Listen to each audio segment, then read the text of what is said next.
Hello there, Internet people. It's your good buddy Rue, and I'm back to do my best to guide you away from the bad comic books and towards, I guess, the good ones. Um, you know what?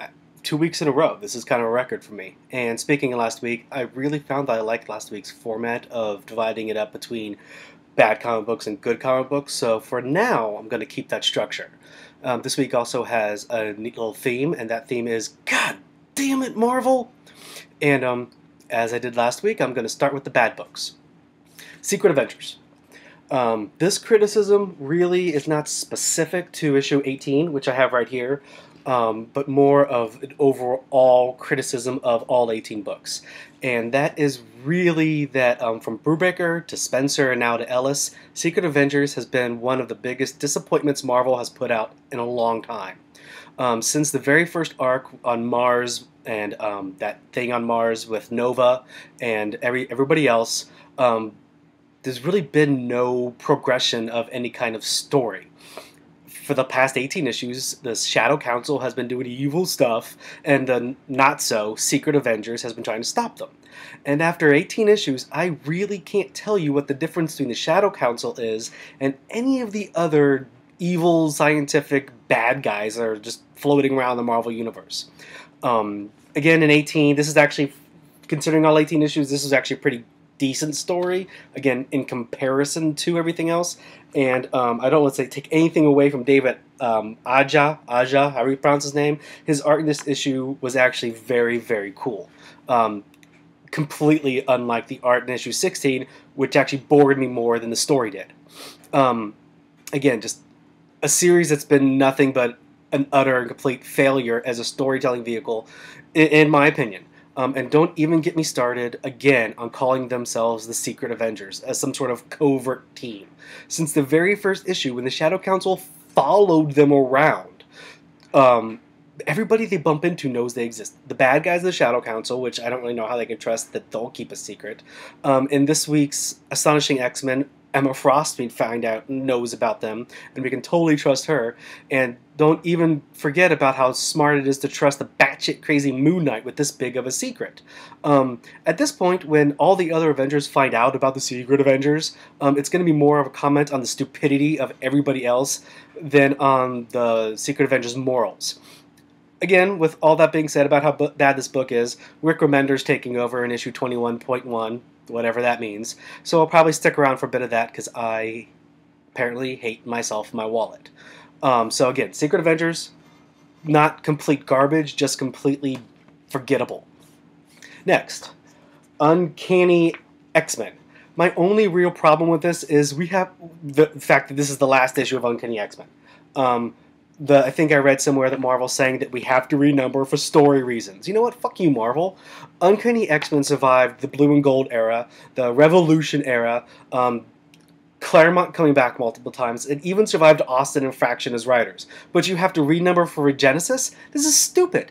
And not that it even matters that you're renumbering this. We all know it's going to come back to the real number system at least by issue 6, at the latest by issue 600. The story in, I guess, 544, the last issue, was actually pretty cool. Mainly because I really like Mr. Sinister.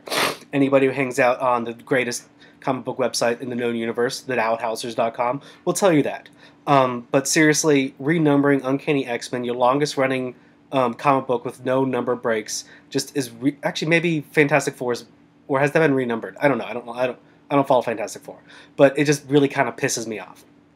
I only have 2 good books and 2 bad books this week, so I'm sorry about that. We're now going to move on to the good, and it might be confusing as to why we have good books in a god damn it Marvel theme, but these books are here primarily because I am too damn weak, and these books were too damn good.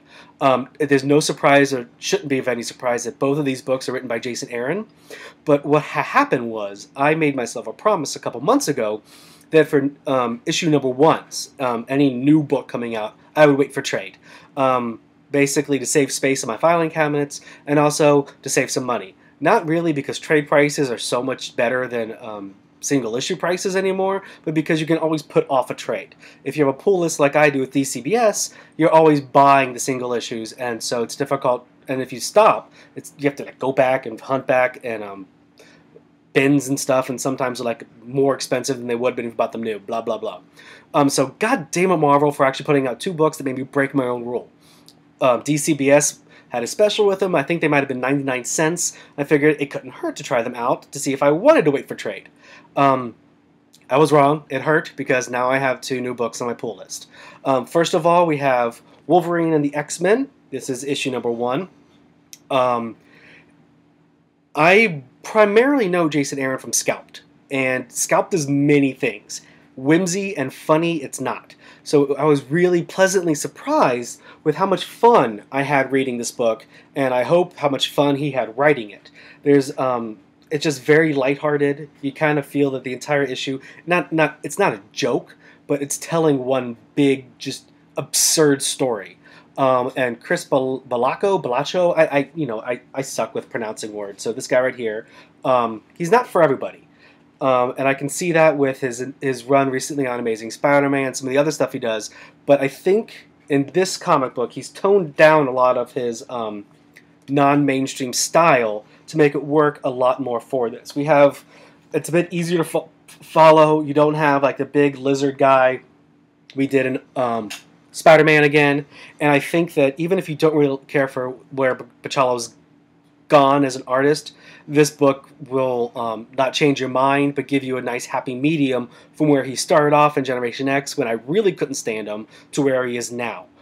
And with Regenesis and everything else and Schism, if you've been away from X books for a while, I really believe that you're going to have some really good jumping on points. And Wolverine and the X-Men, if you're looking for a lighthearted book and you've been gone for a while, this is a great place to jump on.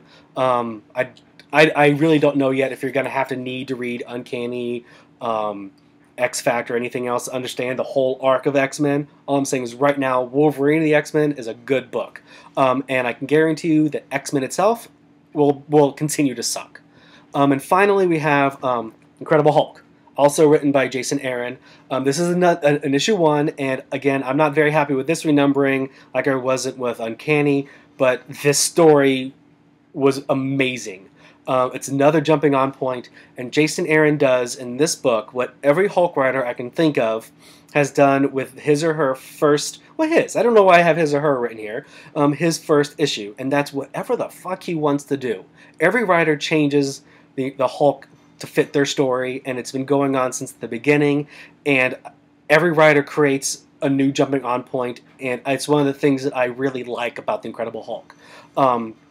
Longtime readers, or people who have done what you can kind of tell I've done right here, people who have gone back and read older Hulk stories, know that we've seen the Hulk and Banner separate before. But instead of Banner chasing down the Hulk to bring him under control, what Aaron has done here through some of the fallouts of Fear itself, and we all know how I felt about that story, is the Hulk is a bit more under control and calm, whereas Banner is unhinged and the Hulk has to come and bring him under control. Now, I've never really been a big fan of Silvestri's art, not really cared either way, actually. He just always seemed a bit too cartoony for me. But in this book, his pencils are almost perfect. And with the bearded Hulk, just by looking at him, you can kind of feel the anxiety and the distrust of his newfound serenity. And just the very last page in this book, and I hope you know the spoilers in this review, if you don't, sorry, you feel just the anger and how uncontrolled feral Banner has really become. Again, I usually don't like Silvestri. I don't avoid him, I just don't really care. It always just feels kind of just off to me. But his pencils in here, I don't know if he bought a new pencil or what, it was just perfect for the book. So, especially with Hulk, because I just really love this character, go buy issue 1, or trust me and wait for trade, but either way, I would highly recommend not missing this series. It's Jason Aaron, and I've yet to find anything that you could really go wrong with him. Well, that's it for this week. I have no idea how I can do 10 books in 10 minutes, 6 books in 10 minutes, 4 books. I never really seem to be able to shut myself up. But either way, later peeps, have a good one.